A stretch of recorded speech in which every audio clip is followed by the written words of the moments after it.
नमस्कार सर्वांना. मी हनुमंत पाटील कोल्हापूर. आज सकाळच्या वेळी एक छोटीशी गोष्ट पण मोठा विचार सांगतोय. संपूर्ण देशाला ज्या गोष्टीनं हादरून टाकलंय ते म्हणजे पेपरफुटी, नीटचे पेपरफुटी. आज संपूर्ण देशामध्ये टी व्ही चॅनलवर सगळं ते चालू आहे. हे कशामुळे चालू आहे तर मोठे गावकर हे त्या क्षेत्रातलं एक मोठं नाव. पण आपल्याला समजलं की ते कसे मोठे झाले.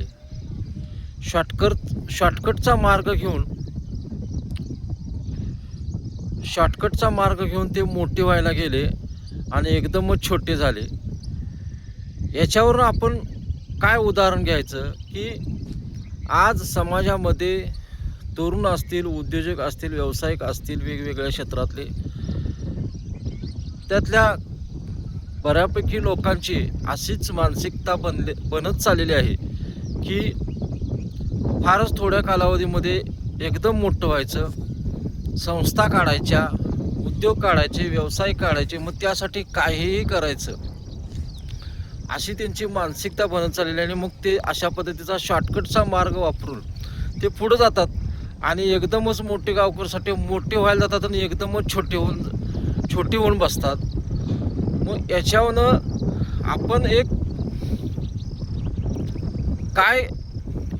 आपण काय विचार घ्यायचा तर आपण अशा पद्धतीनं शॉर्टकटनं मोठं व्हायला न जाता कष्टानं, जिद्दीनं मोठं झालं पाहिजे.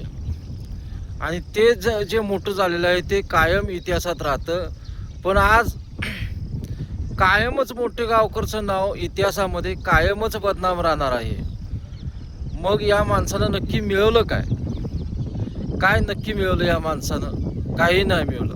म्हणून शॉर्टकटचा मार्ग वापरून मोठं न होता कायमस्वरूपी आणि चांगला मार्ग जर वापरला तर कायमच मोठं होतं आणि इतिहासात सुद्धा माणूस मोठा होतो. एवढंच बोलायचं होतं म्हणून मी व्हिडिओ केला आहे. नमस्कार.